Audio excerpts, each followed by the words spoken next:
Do you find yourself at a point in your life where you're needing to restart? Today's episode is called How to Restart Your Life, and it's all about the small and big things you can do to get started on taking your life in a new, more powerful direction. How are you doing, Kat? I'm doing well. How are you, Andrew?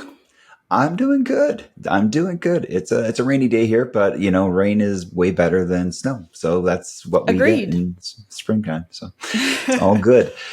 I think in the last episode, I mentioned that I was in the airports and having nice, deep conversations with everybody I could find. One of the things that was weird was all three people that I spoke to in depths were all saying that they were needing to take their life in a new direction and they weren't quite sure where to go. So when you and I were talking and we're like, yeah, how do you restart your life? Because I think a lot of us do this without any guidance, but knowing how to restart your life is something that I think we really need to dive in, because that's really what we do here is, we're becoming a new version of ourselves over 5 years. So, right. And I think that's the important part is that we named this podcast 5-Year You because we wanted to encourage people to become their best selves, knowing that it would take time. Not forever. Right. This is not the 10-Year You podcast because that seemed like too big of a time period. But there's also so many big changes that need longer than 6 months, longer than 1 year. For example, building wealth, becoming financially independent, paying off debt, losing large amounts of weight, developing routines. Sometimes these things are years in the making. So to us, we thought 5 years was the perfect amount of time. And that has a lot to do with the steps that we're going to teach people today about how to restart their lives. Yeah, exactly. And that's why we're not tomorrow you either, because though you can take a step in the right direction right now, you're not going to be ideally who you want to be tomorrow. But that first step is a key thing. So one of the people I spoke with was somebody who, and you and I can both relate to this. It was somebody who was just feeling that he needed to go into this new direction. And the thing that I found was this overwhelming pressure that he had to do it right. And he had to do it right now. And I kind of gave him some grace and said, you don't need to know all the steps. You're going from New York to Los Angeles. You do not need to know every turn. You just need to know where you're wanting to get to. Mm-hmm. And then accept that, you might get off course. But when you have that end destination, I think that's a really good thing. So for me, I think a big part of it is when you're restarting your life, know where you want to go, because otherwise you won't get anywhere. I was going to say the same exact thing, like having that vision, having that idea. The more specific, the better, knowing that it can always change. For example, you don't want to say, oh, I want to lose weight. You want to say, over the next year, I would like to reduce my body fat by this percentage, increase my muscle mass by this, and see this on this scale. But I also want my energy increased and all of these different things. It's not enough to just have this broad statement. So have a vision of where you want to go. Be as specific as possible. That will help you with the steps to get there. Exactly. And I think too, just the term losing weight, we both know from all of our mindset work, it's not the greatest thing, because when you lose something, you're constantly trying to find it. So you framed it perfectly as I want to be this, I want to be this weight. I want to have this muscle mass. I want to have this energy. And that kind of goes into that next part of why would you want the thing that you want? And when you're starting out, it's really easy to kind of say well, I want to have the biggest company on the planet. Okay. Why? You need why? Because, the biggest company on the planet, that's a big goal. And we support you in your goals and dreams, but you need to know why you're doing it. And if it's to shove it in someone's face, it's not super great motivation. But if it's because you want to have this lasting impact on society and you want to elevate the world to this new height, that's a much more powerful why. So, I was listening to a book about, I think it was Arnold Schwarzenegger, which I don't know how I got this book, but it showed up. You've And been quoting this book like nonstop since you it's started because reading like, it. it's because I had a lot of views on this person that I that were provided to me from the media, and it was kind of nice to have his views on it. And the book is called Be Useful, and that's really what it is. But the thing he would say is, like, when he would be at the gym, he would see some people kind of walking around from place to place to place. And, and I was guilty of this before I owned a gym, of like, you just kind of, you walk around aimlessly. And then the question becomes, what are you trying to do? It's like, well, I want to get strong. Why do you want to get strong? I don't know. Well, that's not great. But when you have the why of, like, my doctor said I need to lose weight because my blood pressure is too high, I need to get off my medications, I need to have more energy to play with my kids. Suddenly having that why gets you out of bed. It gets you taking the steps to where you want to go. Whereas if you don't have a why, the next morning you wake up and you're like, I don't feel like it. Well, right, because you didn't know why you were doing it in the first place. So know where you want to go and know why you want to get there are two really, really Important powerful parts. motivators and factors in getting to that, to restarting your life. Yeah, and I think that those are two great places to start. Inevitably, once you start heading this way, going towards that, you're going to encounter what the gentleman Andrew spoke with in the airport encountered.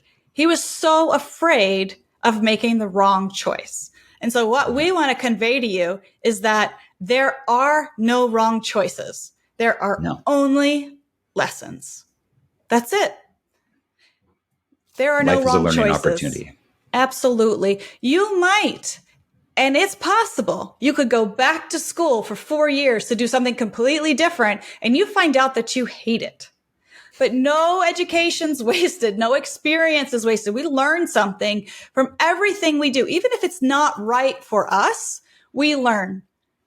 Yeah. And don't let the fear of making the quote unquote wrong choice hold you back. Look at it as an opportunity to experience a new aspect of life and try to make the decision, right? Like intelligently, right? Like don't use all of your savings and liquidate your 401k to Yeah. start a shop with no business experience, try to plan and things like that, but don't stop yourself from trying or making the plan because you're worried it's the wrong thing for you. I agree. I think one of the things we commonly see inside of ourselves, and I see it in my kids, and I see it from every person, we're so afraid of getting it wrong. And the Thomas Edison quote that we've heard all a million times about when he was creating the light bulb, it took him like 10,000 attempts, to get it right. And he said, like, when somebody was asking him if he had, what it was like to fail so much, he said, I haven't failed once. I've merely found, 8,088 ways that don't work. Right. And let's examine that for a second. Not the light bulb thing, because that's been done to death. But let's just look at it. You go. I'm trying to get this into my daughter because she's starting to think about university and stuff, and I just keep to the idea that you are not going to make a mistake. You may find out that you don't want to do the thing you're going to do. I think that happens to a lot of us when we go to university. Absolutely. And what happens in that moment is, the afraid of the fear of failure, being wrong, doing something wrong kicks in. But it's better to know that on day 1, year 5, and adjust. Absolutely. Than it is to stay with it for the rest of your life. So when you find out that, you know what, I thought I really wanted to be a house painter, but I turned out I would really rather, be like an artist, that's a good thing. Even if you built up a business that didn't have the passion, you still gained stuff. You gained experience, you gained contacts, you gained growth inside of yourself. That's right. And all of those things are tools you're going to use later on. And sometimes we have to go through those, and I'm using air quotes right now, like those failures or the wrong things to put us on the steps of the right path. And then you look Exactly. back and you're like, I couldn't have got to those next steps without doing those other steps that I thought were wrong at the time, but they actually weren't. They were the steps I needed to take at that time. But give Right. yourself grace. Yeah, we're talking about choices. We're talking about restarts. I think there's this feeling amongst us that we make a choice and that's it. But the truth is, if you make a choice, you can just make another choice. Yeah. There's no limitations on the amount of choices and changes that you can make. Remember, we say this in so many podcasts, but if this is your first time tuning in, the rules are fake. If you have this idea that you're supposed to go and do this one thing and work this one job for life, the rules are fake. Who says? Who Says who? Yeah. says? And you get to decide what's best for you. And you get to decide where you want to live, the type of job you want to have. And Andrew and I, if you don't mind me speaking for you, we've both been through divorces.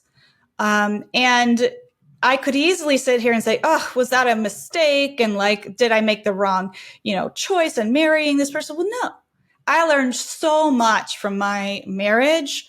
I learned so much from experiencing divorce that I take with me into my next relationship.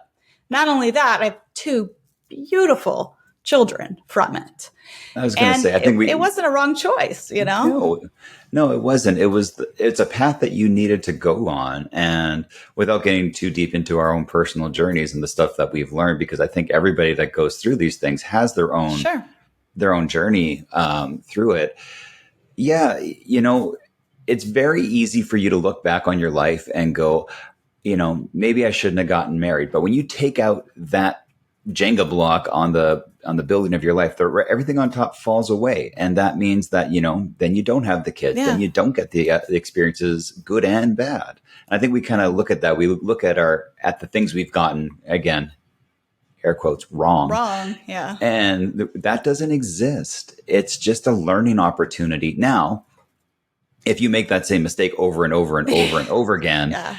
chances are there's a lesson that you're not learning. And, Yes. and sadly that comes from experience too in life, like Yeah. I still have that with certain foods. I'm like, I know I'm going to feel bad, and I feel bad the next day. And it's like, why? Yeah. Why do I How do many this? times? And the answer is always, hopefully not one more, but it happens. But I give myself grace when I make these mistakes, and that there's these lessons that you are absorbing, and you just have to awaken to them.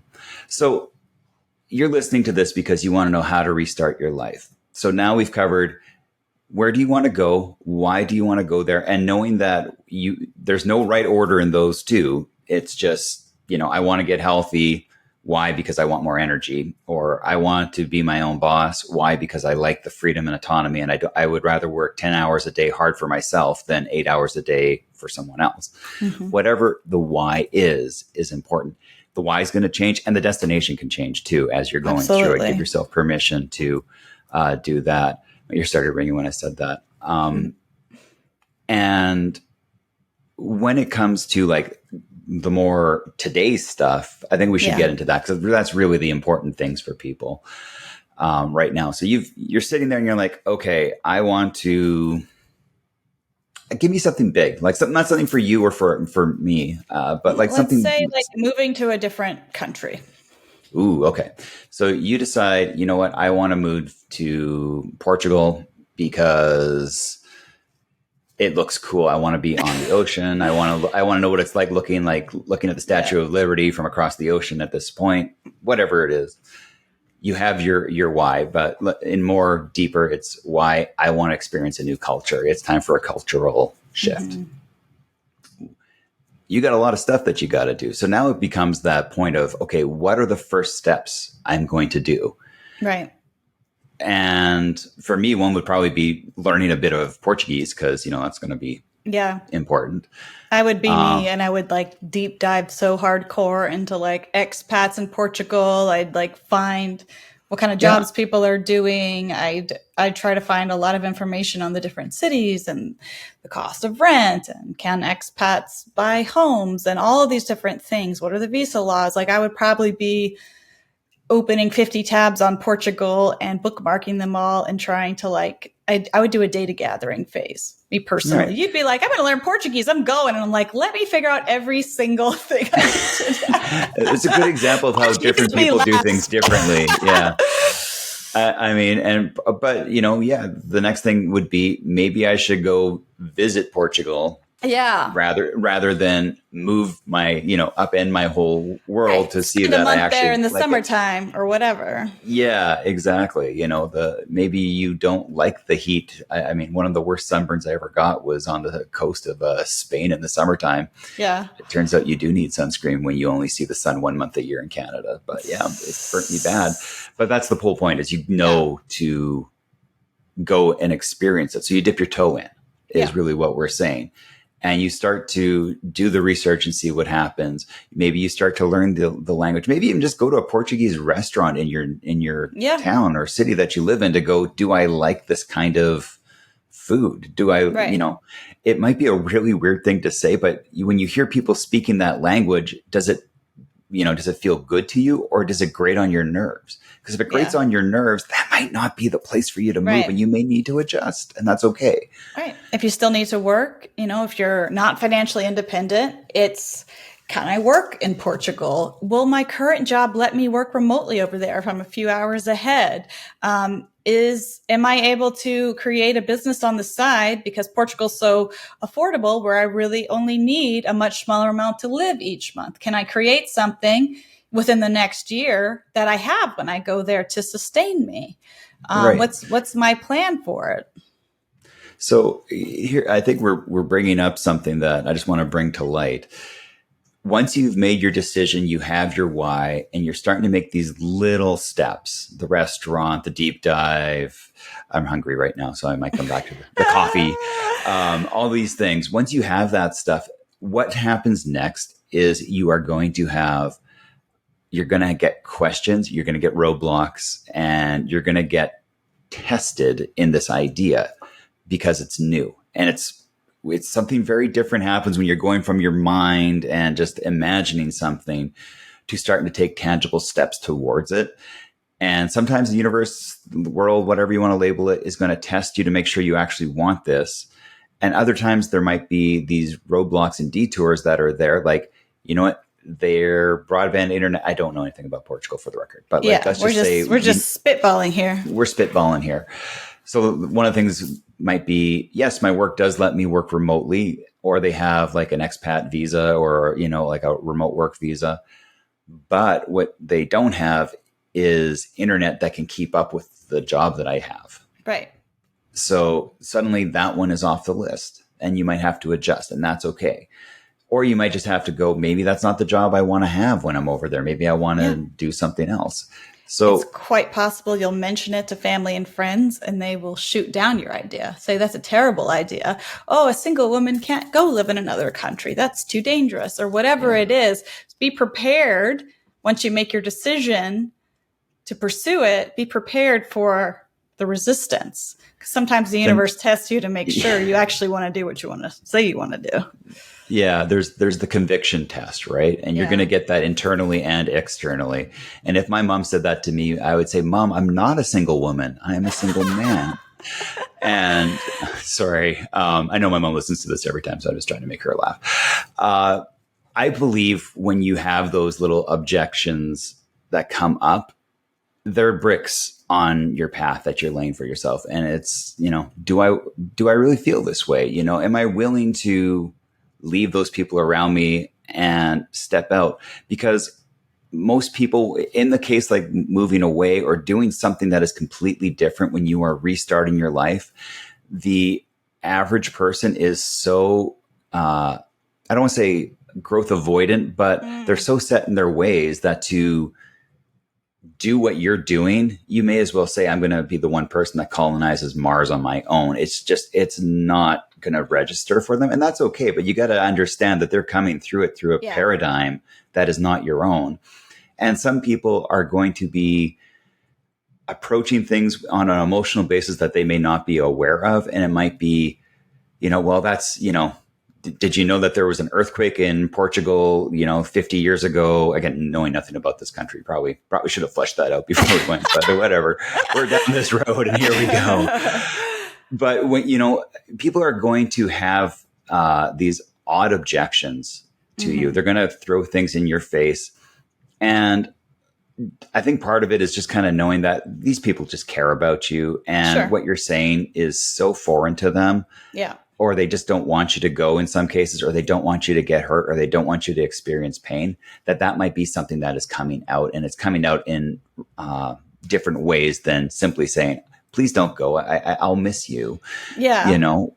Well, And I the think, other, sorry, go ahead. go ahead. Go ahead. The other thing I was going to say is they will be doing a lot of self-reflection when you say something like this, and they'll think, I could never do that. And like, there'll be these things that come in. So everything that they're saying to you is really about them. It's not about you. Just know that as you take these first steps. Yeah, so that brought up another good step in the beginning is to find one person who supports your vision. Sarah Blakely, the founder of Spanx, recommends that entrepreneurs not tell anybody what they're up to for at least a year until after they've already fleshed it out, because she says you don't want people to talk you out of it, right? So Yeah. it's a good idea if you can't find support in your immediate circle to reach out, again, using the same idea that we're talking about, reaching out to people on Instagram who have moved to where you want to move, or reaching out to, if you're changing careers, let's say you want to go to a boot camp and learn how to be a coder, reaching out to people, like finding on LinkedIn who went to this, 8-week boot camp, and I can see that on their LinkedIn. Let me ask them what they thought about it. Whatever it is, whether you want to try a new type of fitness regimen, whether you want to go vegan, whether you want to leave your marriage, or whatever it is, have some kids. That is one that is sort of hard to undo once it's started. You can't That is always make the bell that doesn't get unrung, unfortunately, folks.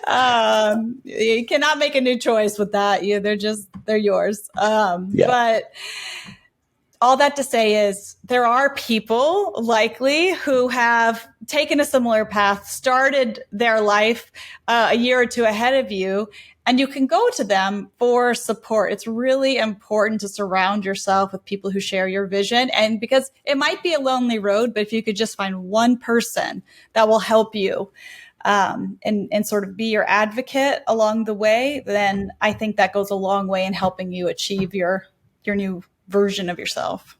I agree. I think when you're restarting your life, it's very helpful actually to see yourself as a baby in this phase.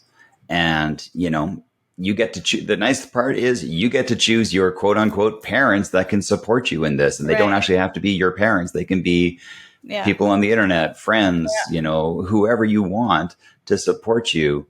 You get to pick that. But like a baby, there may be days where you're up all night crying because it might be a hard thing that you're trying to do. But give yourself grace. When you're a baby, you didn't fall down when you were learning to walk and just give up. You didn't turn to mom and dad and say, guess what? You're carrying me for the next 80 years. Have fun with this. You actually had the resolve to be like, no, I'm going to get this. And I'm going to keep going at it until I get it because it's important to me. So have that resolve in you as you move forward with the ability to adapt and change. When you're walking, you might be like, I wonder what happens if I just go right foot, right foot, right foot. Well, you might fall, and that's okay. You just don't know until you try.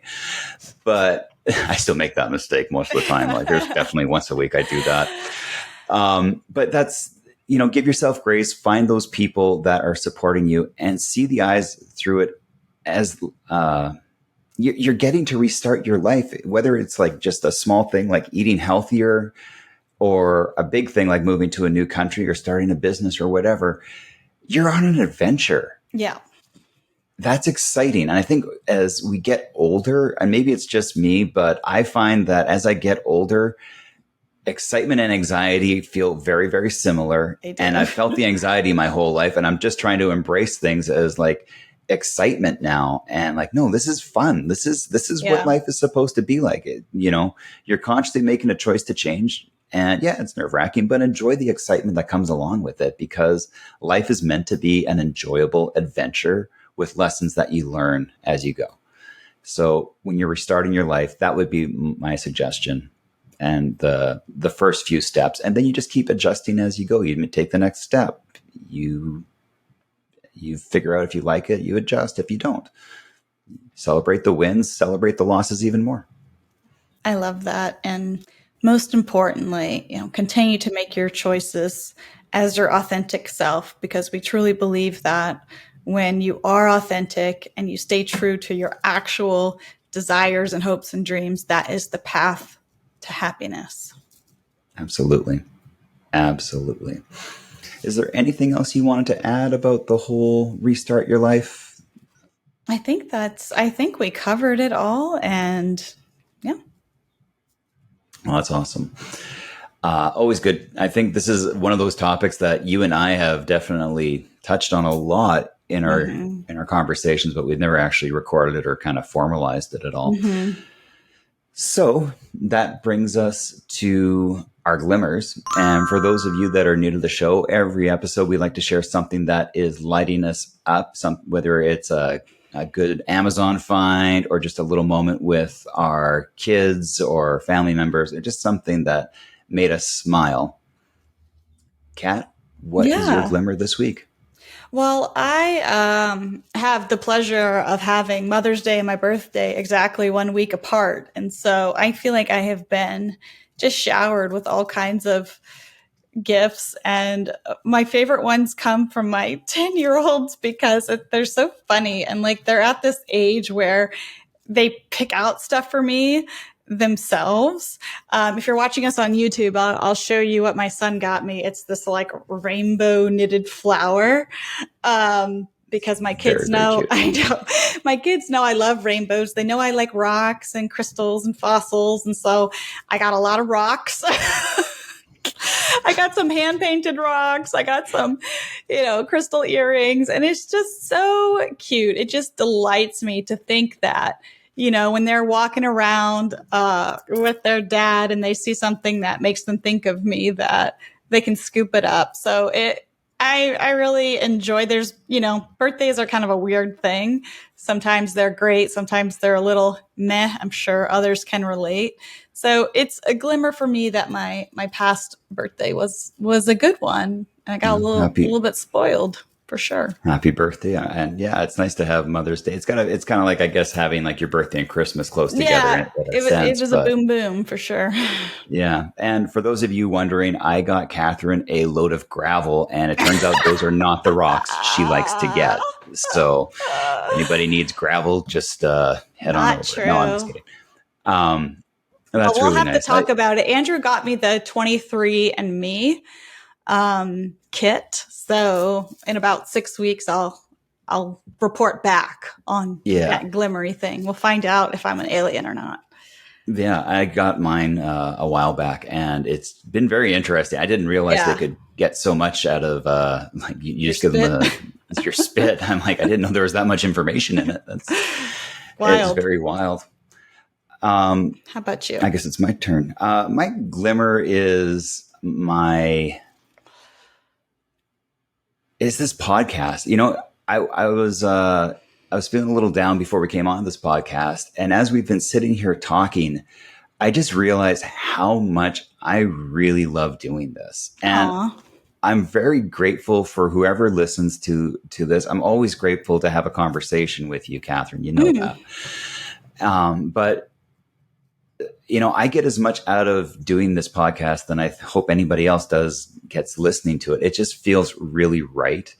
And I think that's, when you're restarting your life, much like I have been this past year, and you find something that is such a good feeling vibe and feels like a good fit for me, I'm just really, really grateful for it. And that was just kind of coming up inside of me as we were talking today. I'm very grateful for it. So thank you for doing this with me, Catherine. Of course.